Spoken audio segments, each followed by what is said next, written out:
Hello, everyone, and welcome to Now Spinning, the official podcast of the Lansing Community College Vinyl Record Club. We meet twice a month to listen to vinyl and talk about music. Stay tuned to learn about how you can get in touch with us and attend our meetings. Hello, welcome back. Thank you for tuning in to Now Spinning. With me today I have... Tyler Reck. Oh, Andy McRae. Yep. Hey, Andy. How you doing? Pretty good. Welcome to the podcast. Yeah, thanks for coming on, man. Yeah. And I'm Simon Medina, as I was the last couple times. So today we're going to be discussing the music that was played at the most recent RSO fair, which we have quite a variety of stuff here. Lots of different genres, lots of different countries it was from. So I'm just going to jump right into it. We're going to start by talking about stuff that the three of us didn't bring, but the other people who were there brought. And I want to just jump right into it by mentioning a couple songs that stood out to me that they played. So a good friend of the show, Tim, he brought in quite a variety of strange, not strange is a bad word, but like very interesting music. One thing that stood out to me a lot was this song called House of Fear by a band called Ngozi Family from Zambia. And that was a very interesting sound to hear. I've heard of it a couple times from other meetings, but that was something very interesting I've never heard before. Yeah. I'll say, as a geography nerd, I actually really love that.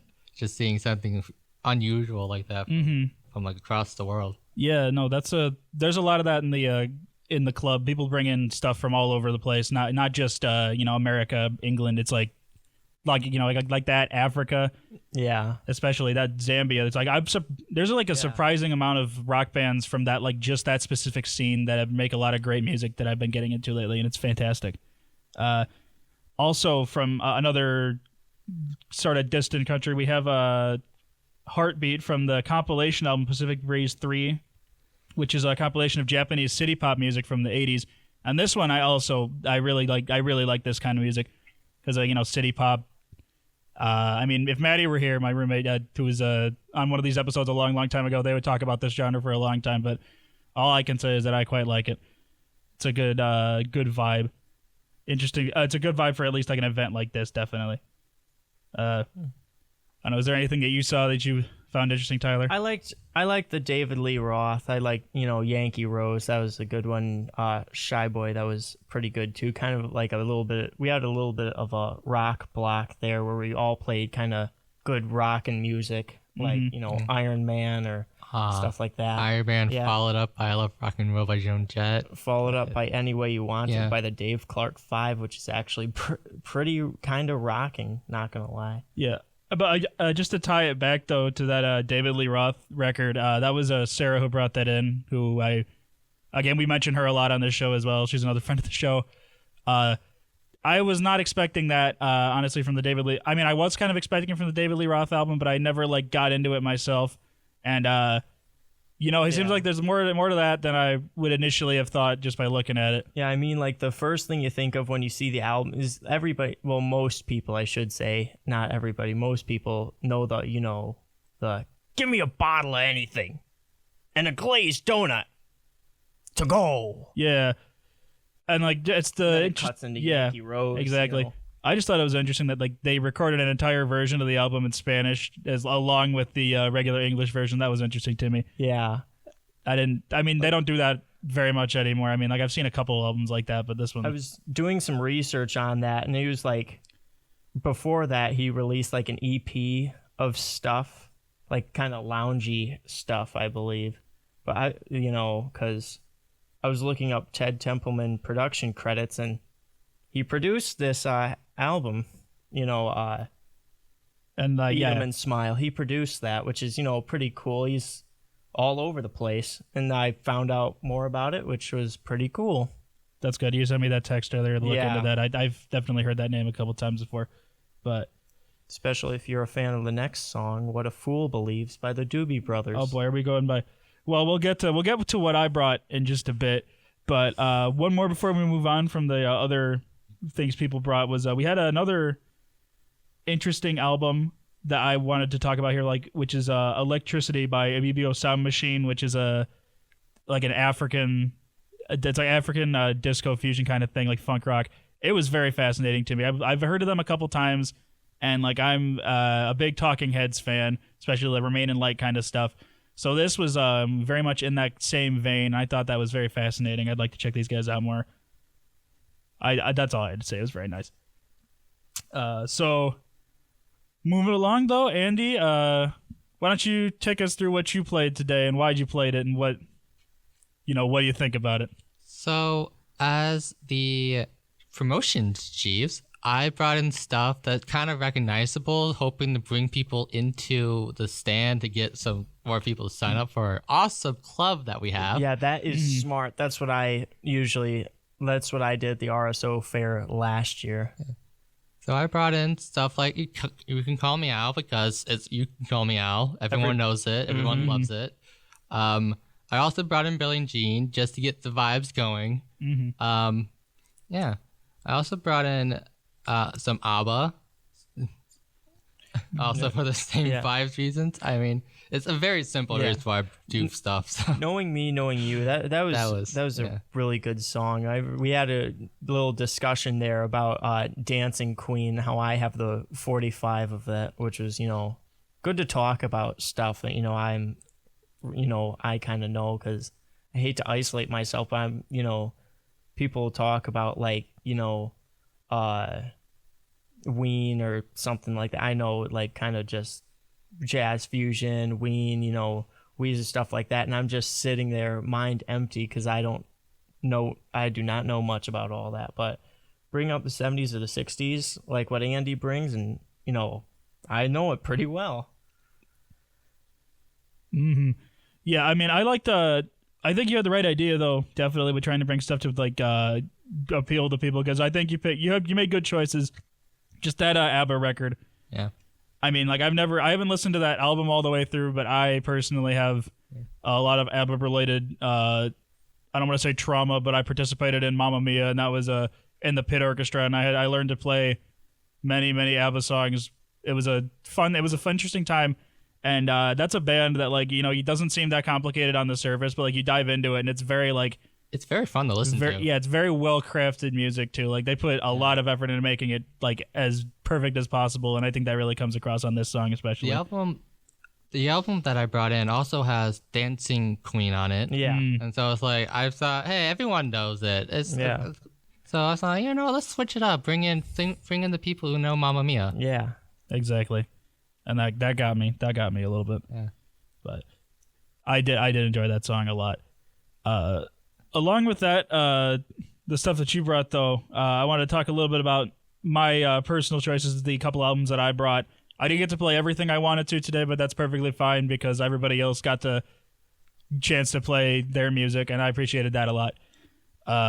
So I think the first song that I played not today, I keep saying today, when we did this event, was Superstition by Stevie Wonder, and that, I kind of went for the same general idea that you had, is I want to play stuff that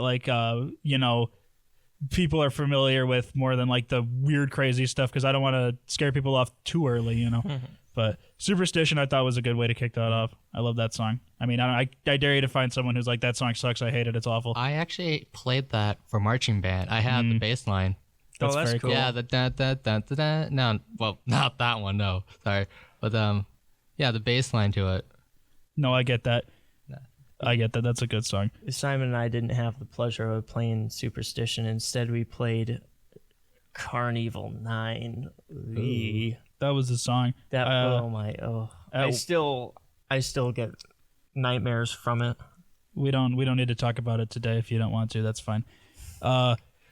But speaking of band related songs, actually I did play another song that by an artist we did play, which was Black Sabbath. We played the song Paranoid when I was in band class many, many decades ago, but I decided to play Iron Man today, and that was another song that I felt would go well for that occasion. It's very loud, kind of carries over a distance. Also because Rip Ozzy and all that. I don't think anybody played anything from Black Sabbath in any of the meetings in a hot minute, so I figured I wanted to keep that up. I don't know. Last time was July, I believe, right after Ozzy passed. Yeah, it was a while ago. Yeah. Rip Ozzy. Yeah. Mm-hmm. But that was a good song. I like that one a lot. I don't think there's really much I have to say about the song Iron Man. I mean, everybody's heard it a billion times, but I have something to say. Speak. Of course. I don't believe the theories, but there's theories going around that said that Doctor Doom and Marvel coming out with Doomsday and all that is going to be based off Iron Man. Like, he's a Iron Man variant, which is totally baloney. Which is it's stupid. It's a cool idea, but it's stupid. Doctor Doom has this whole backstory, and they think he's a Tony Stark variant that turned evil. Just like in the song Iron Man, it's like, keep dreaming, have fun. Mm-hmm. Don't even get me started on that. I've got nothing. I agree basically 100% with what you've said about it. I don't. Yeah. It's cool, I suppose, but not. It's not gonna happen. No way. We'll see. I'll prove myself wrong in whatever many years this comes out. But moving on from Iron Man, though, I did want to make sure to play some stuff that people weren't immediately familiar with, which is why I brought two Japanese records. First one was Big Wave by Tatsuro Yamashita, which doesn't appear on the list here, also doesn't appear on streaming because he is he's not a fan of streaming services, so none of his music is on there. I managed to grab that one at a record store when they only had like one copy left a couple weeks ago, and that was probably the best purchase I made in which one? Many years. Oh, it was a FVC, I think. Oh. But yeah, that was a fantastic album. I could talk at length about it, but for now I'm just gonna say I mentioned that I played the song Magic Ways, which is another great city pop song. That album especially kind of blends together both like the city pop production sort of thing and kind of the 60s Beach Boys Brill Building, that kind of pop sound, and it melds it together. The whole B-side of that album is all Beach Boys and Brian Wilson songs, so it's that kind of, yeah. Speaking of Beach Boys, segue. I played The Little Girl I Once Knew because that's a favorite Beach Boys song of mine, also a favorite picture sleeve of mine. It's beautiful picture sleeve art, but I really like it. I like the little, not radio friendly gap of silence in there. It's pretty cool. Yeah, that was for those uninitiated, when that song came out, and was it 1965? Yeah, 65. There's a bit in the middle of the song where all the instrumentals just like drop out and there's just silence for a couple seconds, and they didn't like that because in the 60s, if you had dead air on a radio station, people would probably just turn it off. So they didn't want to play it at all. Which is too bad because it's a really good song. Yeah, it's really good. And also another really good song that's got more backstory is The Girl I Knew Somewhere by the Monkees off, it's from Headquarters, It was the first song that the Monkees made themselves that had all four monkeys, Davy, Peter, Mike, and Mickey, doing their own instruments. They were going to release it as a single with All Your Toys as the A-side, but the Columbia, who the guy that wrote All of Your Toys was working under, they said, no way, we aren't giving it to you guys, so they released A Little Bit Me, A Little Bit You instead, which is, pretty interesting. Like, and shout out Headquarters, I guess. Listen to all that kind of good stuff. This is their first album where they actually played their own instruments instead of being forced to by their manager. Wow. We'll get into a deep dive on that someday. Perhaps. Podcast episode. We'll put it on the list. Yeah, that was an interesting song. Did you play one more song by a member of that band, I believe? Was it a solo record? Oh, or yeah. something? Yeah. Mike Nesmith. I played Light, the Eclectic Light, off the album Infinite Rider on the Big Dogma. That's from a bunch of songs from Elephant Parts, the TV movie that they did, or he did. Well, it was kind of that and Pop Clips were the precursor to MTV, which is kind of cool. I like that quite a bit. That's interesting. We should watch Elephant Parts, talk about it on a podcast. I'll put it on the list. How about that? Yeah, that was a good little song. Let me take a look here. We got quite a few things here. Oh yeah, what? By the way, while Simon's looking at the list, the reason why it's so all over the place is we had a list. Oh yeah. But it blew away in the wind. Literally. Yeah. It was on the table, and the next thing we knew, it was missing. It was very windy there, just like the song I played, Windy by The Association. That also didn't end up on the list because the list blew away. But yeah, that's why it's all over everywhere. That's okay though. We have plenty more to talk about here. One more song, a couple other songs that I brought in that I also wanted to bring up was the first of which was What a Fool Believes by the Doobie Brothers, as was mentioned before. I just played this song because it's been stuck in my head nonstop for the past year or so. It's the most yacht rock song that's ever been composed in the history of yacht rock. The people who came up with the term yacht rock from like that web series in this like in the early 2000s or mid 2000s, I'm not sure when. They made a sliding scale of how yachty a song was, and this What a Fool Believes was 100 out of 100. It was the baseline by which every other yacht rock song is measured off of. It's a good time. Let's put the Yacht Rock Deep Dive also on the list of future podcast episodes. I don't have a list with me, but I'll remember that hopefully. That sounds really good. Yeah, let's hope that list doesn't blow away. We've mentioned that a couple times. I thought because I watched a documentary about yacht rock a while back, and it went in deep about just the massive web of like LA studio musicians and producers who like made up this yacht rock scene, how they all worked together and collaborated separate times. And now just beyond that, like branches out, like, and pretty much a lot of very successful pop albums from the 80s, like the early 80s, 70s. It's all connected. It all connected. All these like yacht rock people start showing up on them. It all connected to Steely Dan, am I right? Yeah, no, it all goes back to Steely Dan. That's the scary part. Fun fact. Uh-oh. Chevy Chase was the drummer for Steely Dan, then he left, then Steely Dan got big. Too bad for him. I just learned that today. I didn't know that. That's something. But yeah, Steely Dan. I didn't play any Steely Dan today though. I made a conscious decision because every single one of these I always play the same Steely Dan song. But today I was like, we're gonna play something more yacht rock, I think. Speaking of that album though, I know you brought Thriller, and the song Human Nature on Thriller is actually basically written by a bunch of yacht rock people. I think it was the band Toto. Basically wrote that song for Michael Jackson, produced it for him, which is terrifying. So there's one more connection to that. So you can't get away from him. Like I said, you find any pop album from like the 80s, you could probably draw a line back to some form of yacht rock. Even today, like the further you get from it, it's still there. Yeah, here's another thing. Harper's Bazaar connects to yacht rock because he produced, as I said earlier, that Doobie Brothers album that has Minute by Minute on it. Terrifying. Horrifying. You never get away from it. We should play it at our Halloween meeting.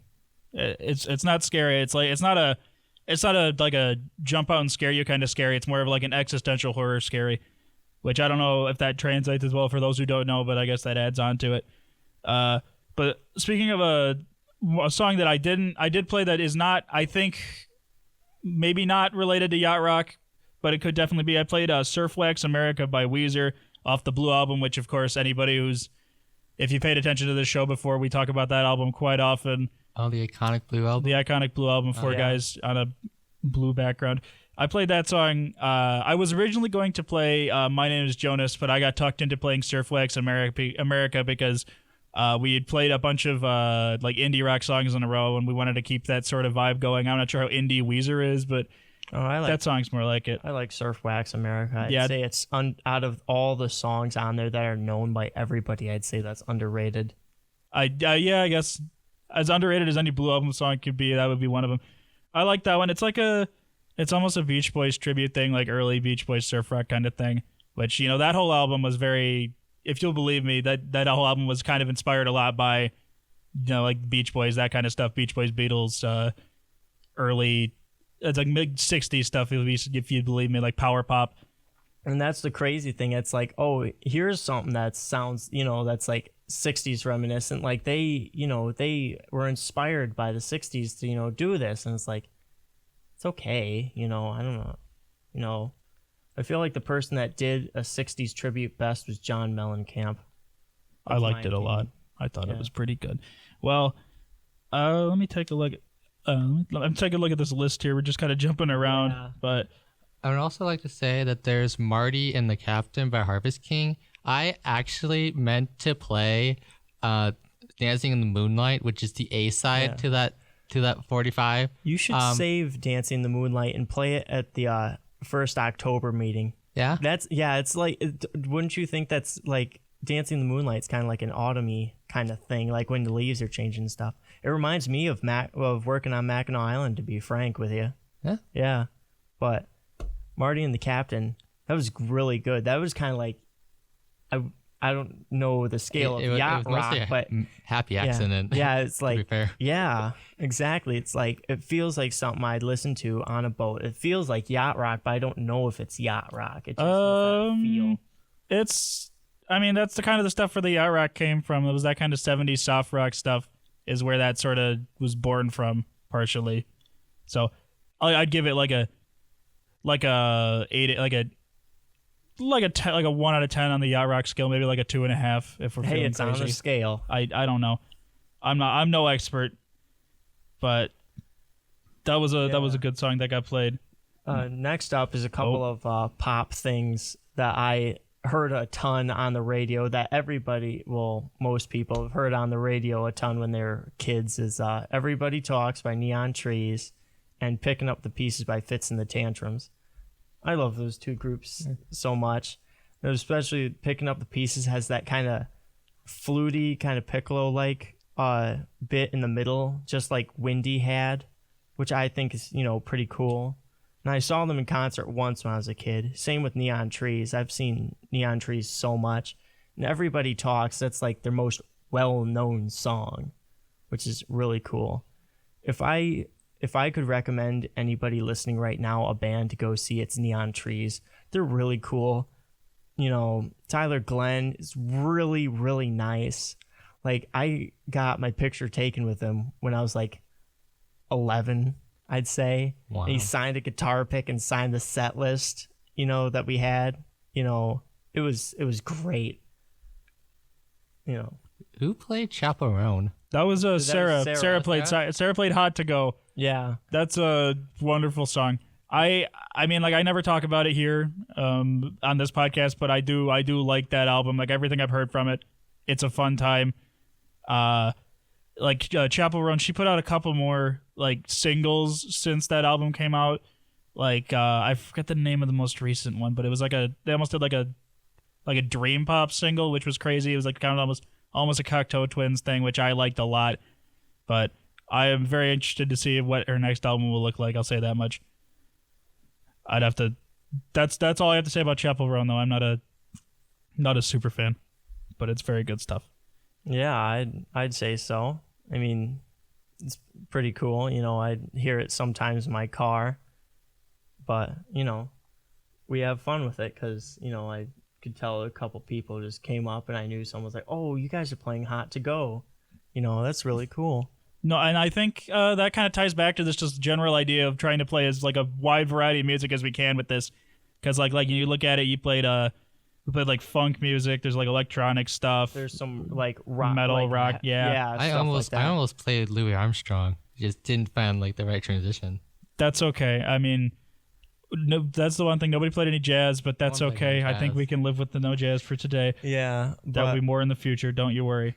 Yeah, and closing everything out, the very last song we played was by a 50s band called The Tempos, and the song "See You in September." Because when are we gonna see people next? September 4th. Yeah, which will be tomorrow. Well, by the time this comes out, it'll probably be a while ago. So but tomorrow as of recording. Yeah. Yes. But because let's see here. I think our next meeting would be on the 18th. So, could be in 2 days. Could be next week. Could be something or other. We don't know. Make sure to but just make sure to if check out our website, or the link will be linked at the end of the show. But before we head out, though, I would also like to thank everybody who showed up for this, who came out to the RSO fair, came to check our booth out, signed up. It was really interesting meeting a lot of people there. Yeah. A lot of interesting music taste. I liked that a lot. I was asking people what their favorite album was, and I got a very wide variety of answers, and I thought that was it was very exciting to hear. Yeah. So hopefully some of them show up to this next meeting. We're looking forward to it. But if you're interested at all at hearing anything about our next meeting, or meeting schedules, past playlists, meeting themes, anything you need to know about our record club, you can check out our website, which will be linked with the show.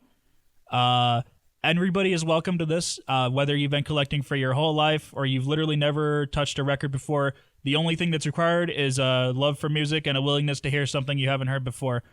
Or at least enjoy some free pizza. Yeah. Yes, there is pizza. Oh, don't forget the pizza. But pizza's a huge drawing. Free food's always a huge drawing. And the music. We don't forget the music, but the pizza's also pretty good. That should be all for today, though. Thank you all for tuning in to Now Spinning. We hope to see you next time. Bye-bye. Goodbye.